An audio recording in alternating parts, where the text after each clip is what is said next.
Right.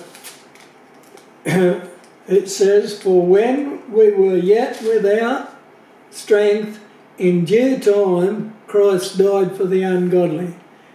Right? In due time. Who decides when due time is? God does. Right? God has an agenda for everything, and in due time Christ died for the ungodly. Galatians 4:4, it tells us something else about it. Galatians 4:4.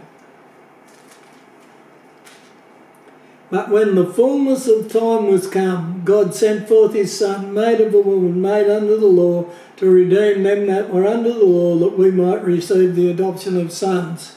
Right? But when the fullness of time was come, God sent forth his Son.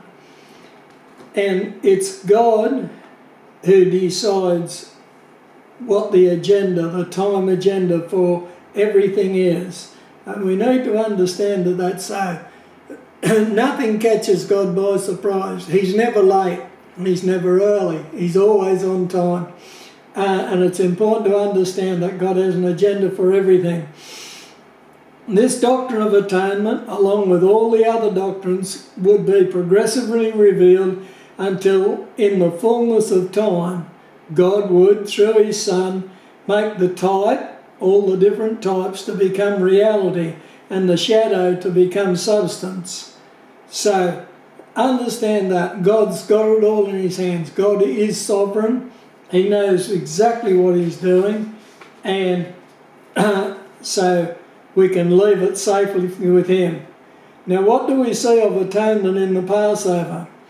Well, let's just have a look at the Passover and see what happened in the Passover.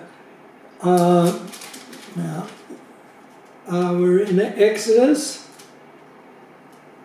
and we see that God said to them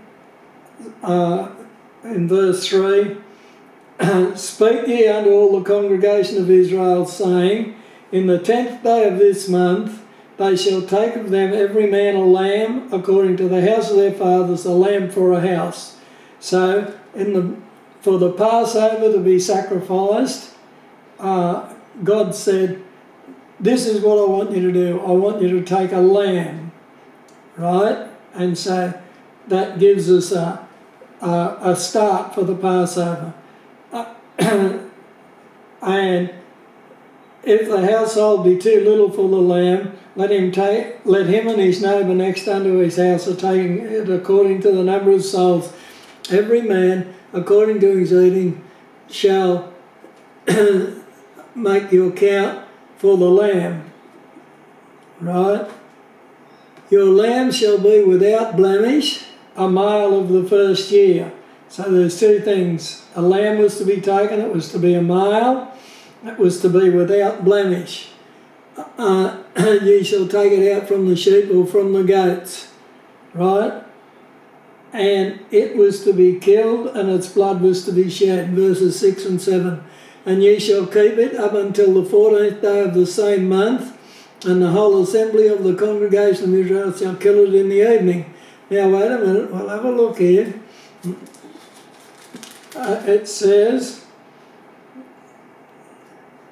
back in verse 3, in the 10th day of this month ye shall take to them every man a lamb according to the house of their fathers, in the 10th day.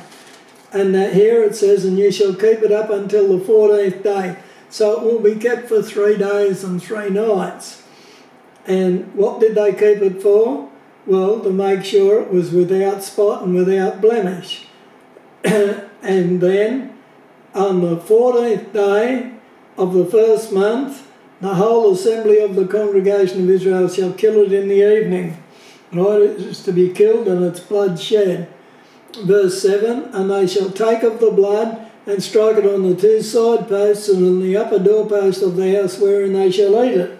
So the lamb's blood was to be put on the doorposts of the houses, vertically, along top and horizontally, vertically up and down, horizontally across.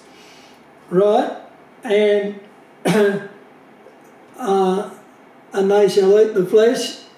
in that night, so they were going to eat the lamb, roast with fire, not to eat of it raw, in verse 10. And you shall let nothing of it remain until the morning, and what remains till the morning you'll burn with fire. You'll eat it with your loins girded. That means ready to leave the land. It's the Lord's Passover. For verse 12, he says, for I will pass through the land of Egypt this night, and will smite all the firstborn in the land of Egypt, both man and beast, and against all the gods of Egypt I will execute judgment. I am the Lord. And the blood shall be to you for a token upon the houses where ye are. And when I see the blood, I will pass over you, and the plague shall not be upon you to destroy you when I smite the land of Egypt. And this day shall be unto you for a memorial, and you shall keep it a feast to the Lord throughout your generations. You shall keep it a feast by an ordinance forever. So God put this sacrifice in place as an eternal sacrifice. Now, the blood was to be a covering for the houses, so that the angel of death would pass over the house. When he came, saw the blood, he would pass over, and that was why it was called the Feast of the Passover, and why the lamb was called a Passover lamb. The lamb was a substitute for the firstborn.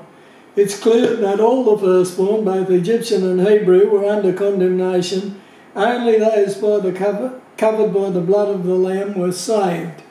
And so we see the lamb was to make an atonement for them. It was to cover them with its blood, and so they were to be preserved from the angel of death. When he came to each house, and we'll finish this up here now, when he came to each house, he would see the blood on the doorpost, vertical and horizontal, and he would pass over that door, and the eldest son in that house would be saved, and he would be saved by the blood of the lamb.